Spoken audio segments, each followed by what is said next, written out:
Dans la vidéo du jour, je vais vous présenter le portefeuille crypto ultime pour 2024.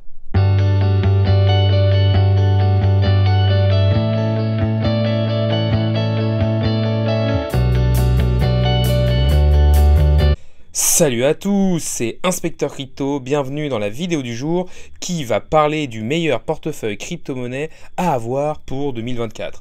Alors déjà, il faut savoir que ce portefeuille a été fait en fonction de mon profil d'investisseur et de mon aversion au risque. En effet, je suis une personne qui me renseigne pas mal sur les différents projets avant d'investir et j'ai aussi une bonne aversion au risque. Ça veut dire que je suis prêt à prendre peut-être un peu plus de risques que la moyenne. Donc vous, en fonction de votre aversion au risque et de votre profil d'investisseur, et aussi en fonction du montant que vous allez allouer dans votre portefeuille crypto, vous allez devoir ajuster certains facteurs. Par exemple, si vous êtes une personne qui n'aime pas le risque, n'aime pas les grosses fluctuations et qui a un énorme capital, vous allez devoir au moins avoir un socle en Bitcoin et Ethereum beaucoup plus important afin de préserver justement ce capital. Par contre, si vous êtes un jeune étudiant et que vous investissez peut-être 500 euros ou 500 $, dans ce cadre-là, vous allez pouvoir prendre un peu plus de risques parce qu'on va dire que vous avez un profil qui peut se le permettre. Vous n'avez pas forcément déjà d'enfants, de crédit et c'est peut-être un petit peu plus facile pour vous. Autre chose à dire, je ne suis pas conseiller en investissement financier, donc il faut bien faire votre propre recherche de votre côté. Là, je vous présente un portefeuille crypto. L'objectif, c'est plus de comprendre un peu la méthodologie avec laquelle il a été fait. Et il faut savoir qu'il est associé à un plan derrière et que ce n'est pas fait juste au hasard comme cela. Après, en fonction de vos croyances et de vos différentes recherches, vous allez pouvoir justement créer votre propre portefeuille de crypto. N'hésitez pas à liker la vidéo, à me donner de la force avec un commentaire, n'hésitez pas non plus à vous abonner, ça récompense le travail que je fais au jour le jour et ça permet de faire grossir la communauté. Mais on va tout de suite rentrer dans le vif du sujet en parlant du meilleur portefeuille crypto pour 2024 selon mon profil de risque.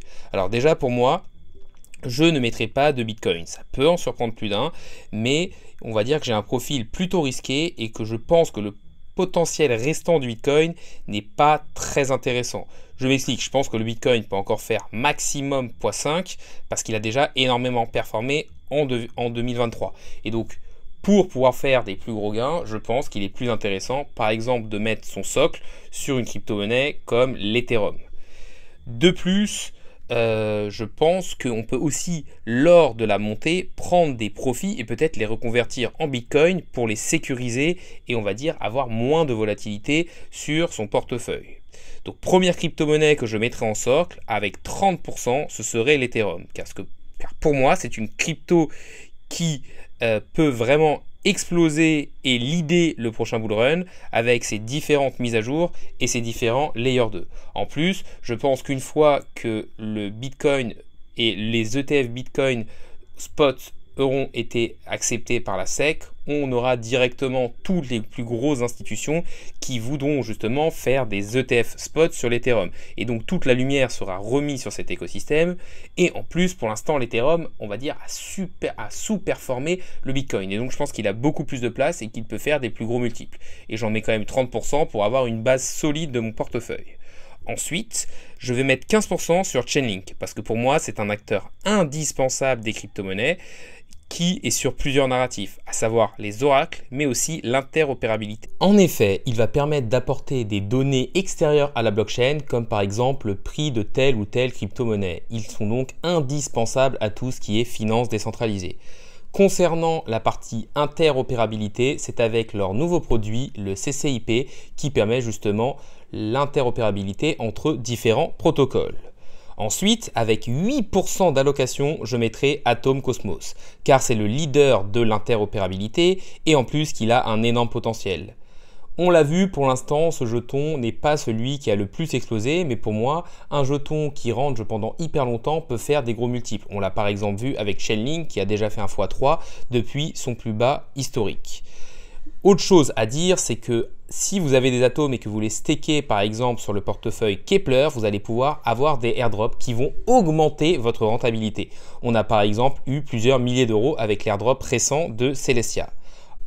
Allocation suivante, je mettrai 8% en AAVE, car il est le leader au niveau de la finance décentralisée et a déjà prouvé sa solidité. C'est le protocole qui bloque le plus de TVL, c'est-à-dire qui a le plus d'argent bloqué dans ses contrats intelligents, et ils permettent aussi une certaine interopérabilité via leurs différents ponts, car ils ont énormément de liquidités sur toutes leurs différentes pools.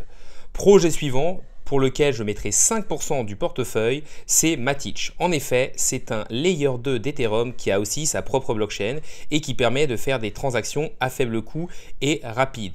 Beaucoup me diront que pour les layer 2, ils viseront peut-être Arbitrum ou Optimism. Mais pour l'instant, leur tokenomics avec leur faible émission de jetons me fait penser qu'ils pourraient avoir quand même une pression vendeuse qui limitera leur performance. Après, rien n'empêche que si les personnes préfèrent des optimistic roll-up, qu'ils remplacent la position Matic peut-être par une partie d'Arbitrum ou une partie d'Optimism. Ensuite, on va rentrer dans des plus petites allocations.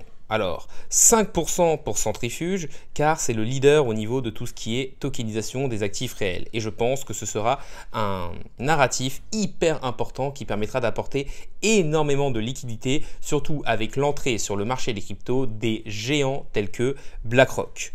Ensuite, avec aussi 5%, je mettrai RNDR car ils ont un rôle hyper important à jouer au niveau de tout ce qui est intelligence artificielle. Ils sont au niveau du rendering. En fait, si vous voulez, ils vont permettre de partager de la puissance de calcul pour pouvoir faire des rendus. Et c'est une tâche qui demande énormément justement de puissance. Et je pense qu'avec l'intelligence artificielle et le traitement des données, RNDR a son mot à jouer car il est le leader au niveau de ce secteur. Ensuite, on va rentrer sur des allocations encore plus faibles. Il faut se dire que plus l'allocation est faible et plus il y a un risque qui est élevé. L'objectif est d'avoir un portefeuille assez équilibré qui va justement avec son profil d'investisseur et sa vision d'investissement. Avec 2%, j'utiliserai le protocole ANKR parce que pour moi, c'est réellement une pépite sous-estimée de l'infrastructure Web3 qui peut donner énormément de performance à un portefeuille. En plus, pour l'instant, vraiment, il est à la traîne et il est un peu sous les radars. Donc, il a encore un énorme potentiel selon moi et ça peut être même une crypto qui peut effectuer le fameux x100. En fait, ANKR, ils vont permettre d'apporter des nœuds de validation. Ça va être même une place de marché de nœuds de validation du réseau. Et on sait que pour une blockchain, le plus difficile, c'est d'attirer des validateurs pour pouvoir justement sécuriser son réseau. Là, les protocoles n'auront pas besoin de ça et si le Web 3.0 est adopté, il y aura de plus en plus de protocoles et donc ANKR sera de plus en plus utilisé. Ensuite, avec 2% du portefeuille aussi, je mettrai le projet Luxo qui est sur le narratif de la compte abstraction. Si vous voulez, le narratif de l'abstraction de compte a pour but de rendre plus facile l'utilisation de la blockchain. Par exemple, elle peut permettre de récupérer son wallet crypto même si vous perdez vos 12 ou 24 mots de récupération. En fait, l'objectif, c'est de ne plus fonctionner avec des wallets qui sont des comptes, mais de faire en sorte que les portefeuilles crypto soient gérés par des contrats intelligents pour avoir beaucoup plus de flexibilité et de facilité d'utilisation. Ensuite, avec 2% d'allocation aussi, je mettrai Morpheus Network, qui est une crypto avec un énorme potentiel au niveau de tout ce qui est suivi de la chaîne d'approvisionnement. Je trouve simplement que c'est un projet qui a quand même bien résisté lors du bear market, qui a une bonne équipe, qui a des bons partenariats et qui est encore sous-estimé par rapport au leader du secteur qui est VeChain. Ensuite, avec 2% d'allocation, je vais mettre Realio Network, qui est aussi sur les Real World Assets ou les actifs tokenisés du monde réel. Contrairement à Centrifuge, c'est un projet qui a une beaucoup plus petite market cap. On est inférieur à 50 millions. Donc c'est un projet très risqué et c'est pour ça aussi que je lui mets une plus petite allocation que Centrifuge. Mais vu qu'ils gèrent déjà plus de 100 millions d'actifs, je pense que la market cap ne reflète pas le potentiel de ce projet. Ensuite, avec 2%, je mettrai Fetchai, qui est au niveau de l'intelligence artificielle et qui va en fait créer des petits robots qui peuvent automatiser des tâches. Je trouve que le projet est intéressant, qu'il a une bonne tokenomics, une bonne équipe et qu'il peut vraiment avoir un beau potentiel et nous donner de beaux multiples. Ensuite, avec 2% aussi d'allocation, je mettrai le projet Gelato, car pour moi, il est indispensable au fonctionnement de l'écosystème crypto.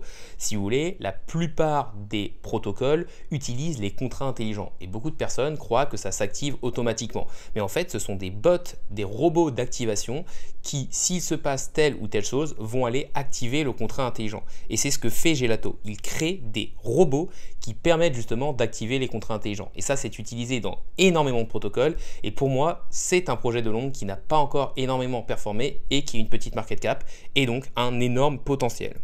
Projet suivant, il s'agit de Track dans lequel je mettrai 2% d'allocation. Alors ce projet, il est intéressant parce qu'il est un petit peu comme Morpheus Network sur le suivi de la chaîne d'approvisionnement avec pas mal de partenariats et une bonne équipe, mais il vise aussi à le mixer avec de l'intelligence artificielle. Il peut donc profiter de deux narratifs en même temps.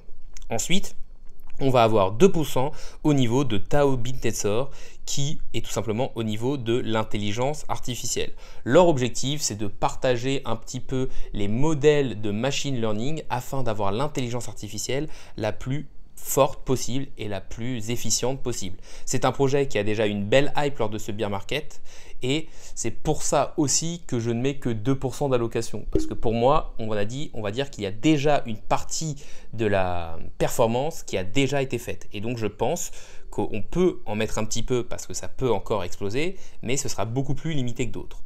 Ensuite, avec 2% du portefeuille, une autre crypto-monnaie qui a très bien marché chez Injective Protocol, qui est au niveau de la finance décentralisée. Donc un peu comme AVE, ça permet d'avoir un deuxième cheval au niveau de ce narratif, mais pour moi, je ne mets que 2% du portefeuille parce que c'est un projet qui a déjà pas mal performé et qui devrait donc nous offrir de beaux rendements, mais pas non plus des rendements exceptionnellement dingues.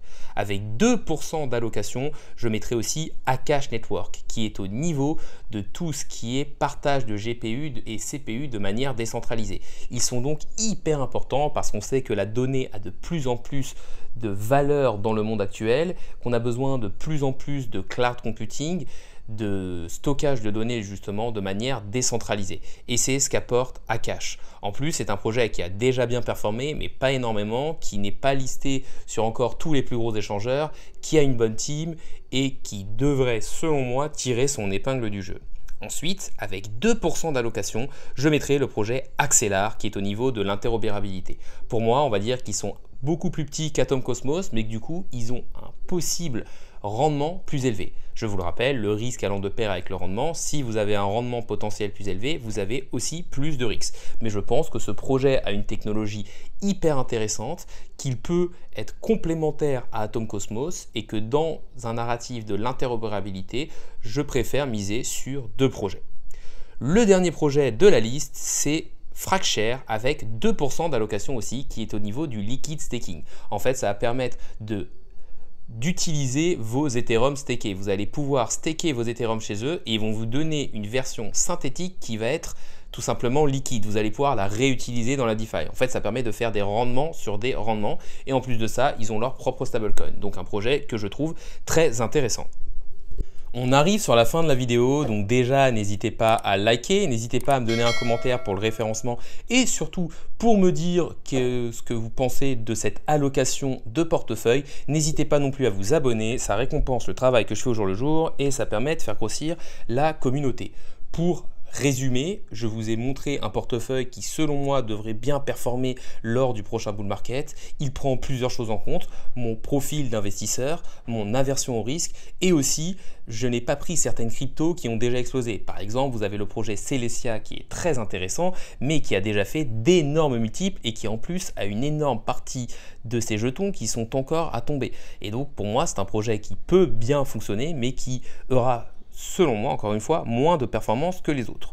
Pour résumer, j'ai mis 30% en Ethereum, 15% en Chainlink, 8% en Atom et 8% en AVE, ainsi que 5% en Matic qui tous ces projets-là vont faire la base, le socle qui est le plus solide avec un risque-rendement qui est intéressant et surtout un risque qui est moins élevé. Et ensuite, pour aller chercher un petit peu plus de performance, je mettrai 2% en NNKR, 2% en Luxo, 2% sur Morpheus Network, 2% sur Realio, 2% sur FetchAI, 5% sur Centrifuge, 2% sur Gelato, 5% sur RNDR, 2% sur Track, 2% sur Taobin Tensor, 2% sur Injective, 2% sur Akash Network, 2% sur AXL et 2% sur FragShare. Alors, il faut se dire plusieurs choses. C'est que moi, je suis une personne qui m'intéresse énormément aux crypto-monnaies et qui a quand même le temps de faire des recherches. Si vous n'avez pas autant de temps et que vous avez peut-être une allocation, un mec dans les crypto-monnaies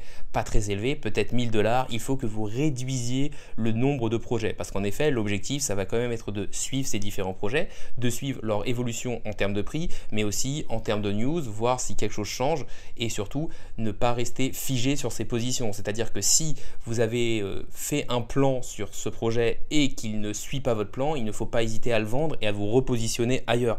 Par exemple, pour l'instant, sur l'interopérabilité, je vis sur Atom Cosmos et sur Axelar. Mais possiblement, le projet qui va exploser et qui va tout révolutionner sera peut-être Polkadot. Et donc, je devrais peut-être vendre mes Atom Cosmos au profit de Polkadot pour pouvoir faire de gros multiples. La vidéo du jour est maintenant finie. Salut à tous et à la prochaine.